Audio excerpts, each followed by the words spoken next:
तो सहन शक्ति शून्य होती जा रही है, और जैसे जैसे आत्मिक शक्ति कमजोर होती है, सहन शक्ति कमजोर होती है, लोगों का आपस में झगड़ा बढ़ता है, खुद ही बुलंद होती है, अहंकार जागता है, और अहंकार को मार पड़ती ही पड़ती है। तो अपने अंदर की खुदी को, अपने अंदर के अहंकार को मिटा डालो। अगर चैन आनंद परमानंद से नजारे लूटना चाहते हो जिंदगी के, तो अपने अंदर की खुदी हौमे अहंकार त्याग दो। चाखा चाहे प्रेम रस राखा चाहे मान, एक म्यान में दो खड़ग देखा सुना न कान। जैसे एक म्यान में दो तलवार नहीं आती, वैसे एक शरीर में झूठा अहंकार मान बढ़ाई और प्रभु का प्यार इकट्ठे नहीं रहते। यहां अहंकार है, मान बढ़ाई का चक्कर है, वहां प्रभु का प्यार हो ही नहीं सकता। और यहां प्रभु का प्यार है, वहां अहंकार का तो नामो निशान नहीं रहता। तो भाई सच्चाई है, ये हकीकत है। आपको शॉर्ट में एक बात सुनाते हैं, पहले कई बार सुनाई लंबी, थोड़ी सी बात उसको शॉर्ट करके। कबीर जी के पास एक बादशाह आया था। तो वो बादशाह शायद बाहर से था, अरब कंट्री साइड से, उधर से था। तो वो आया और कहने लगा, जी मैंने नाम लेना है। तो कबीर जी कहने लगे, भाई पहले परीक्षा देनी पड़ेगी, आप बादशाह हैं। इब्राहिम अदम शायद ऐसा उसका नाम था। तो वो कहने लगे कि भाई यहां तो काम करना पड़ता है, मैं तो जुलाहा हूं, सारा दिन खेस दरी, आप जानते जुलाहों के घर में काम इतना रहता है, तना तन लिया, रंग दिया, रंग घोल लिया, उसको बना दिया, उसको बनाने लगे, इकट्ठा करने लगे, तो सारा दिन निकल जाता है। कबीर जी कहते भाई काम करना पड़ेगा। कहता जी बिल्कुल करूंगा, मैं सारी जिंदगी कब से ढूंढ रहा हूं पूरा गुरु मिले, और मुझे बताया गया कि आप पूर्ण गुरु हैं। कबीर जी कहते ठीक है। 6 साल हो गए ऐसे सेवा करते करते, नाम नहीं दिया।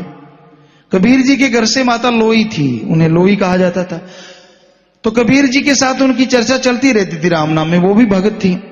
कबीर जी को कहने लगी, भाई आप ना भक्त बड़े कमाल के होते हो, संत। कबीर जी कहने लगे क्यों? कहती जी इस बादशाह को 6 साल हो गए सेवा करते, और आप अभी तक इसको नाम नहीं देते, क्या चक्कर है? कहते नहीं नहीं, अभी बादशाह के अंदर अहंकार है।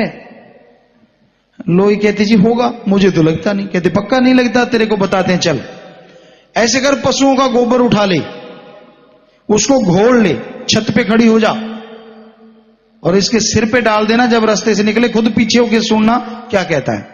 कहती जी सतवचन, मानती बहुत थी वो। तो कबीर जी ने जैसा कहा, लोई ने वैसे किया, गोबर वगैरह घोल लिया, सारा कुछ, छत पे खड़ी हो गई। बादशाह वहां से गुजरा तो लोई ने वो गोबर का घोल उसके सिर पे डाल दिया। बादशाह उसको झाड़ता हुआ बोला, कहता ये तो आई मैं यहां गया, बल्क बुखारे होता, करता सो करता। वो बल्क बुखारे का बादशाह था, चला गया। लोई वापिस आई। कबीर जी कहते मुस्कुराए, संत जानी जान भी होते हैं काफी हद तक, अगर कोई माने तो कहने लगे हाँ भाई लोई कैसा हुआ? कहती जी मैंने गोबर डाला। कहते फिर उसके अंदर तो बल्क बुखार अड़ा हुआ था, नाम कहां आएगा जिसके अंदर अभी अहंकार है, बल्क बुखार अड़ा हुआ है। लोई कहती हां जी है तो यही बात। 6 साल और गुजर गए। कबीर जी कहने ले भाई अब ये काबिल बन गया पूरा।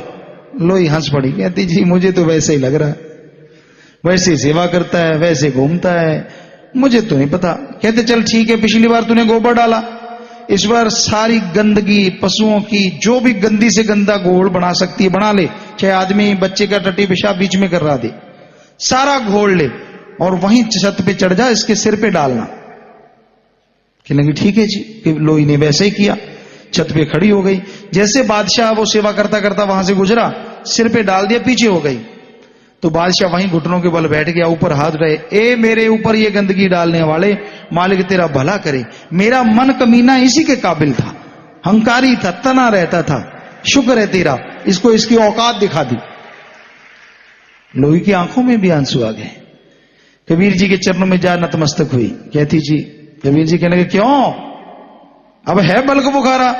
कहती ना जी वो तो बहुत ही है बेचारा, वो तो बहुत ही अब भक्त बन गया है। तो कबीर जी नाम देते गए और आत्मा खंडों ब्रह्मंडों की सैर करने लगी पलों में। सो हमारा कहने का मतलब अहंकार ना करो, खुद ही ना करो। खुद ही अहंकार से प्रभु नहीं मिलता। प्रभु दीनता से, नम्रता से, मीठा बोलो, अच्छा सोचो, भला मांगो, भला करो, मालिक का सुमरण करो, सेवा करो। हो ही नहीं सकता मालिक आपकी आवाज ना सुने। एक बच्चा रोता है तो मां दौड़ी चली आती है, क्योंकि मां के अंदर ममता है, वो दौड़ती है कि भाई मेरा बच्चा रो रहा है। जरा सोचिए, बच्चे के रोना सुन के अगर मां दौड़ी चली आती है, जिस मां को भगवान अल्लाह वाहिगुरु ने बनाया है, कोई उस राम ओम हरि अल्लाह वाहिगुरु के लिए तड़फेगा तो राम क्या दौड़ा चला नहीं आएगा? कोई तड़फे तो सही, कोई उसके लिए भावना तो पैदा करे। तो मालिक जरूर सुनता है। देर हो सकती है आपके कर्मों की वजह से। जैसे कर्मों का सुफड़ा साफ होता है, गलत होता है, साफ हो जाते हैं, भयानक कर्म बिल्कुल उड़ जाते हैं, तो मालिक विद्या में रहमत से नवाज देते हैं और अंदर बाहर से माला माल कर देते हैं। दृढ़ विश्वास रखो।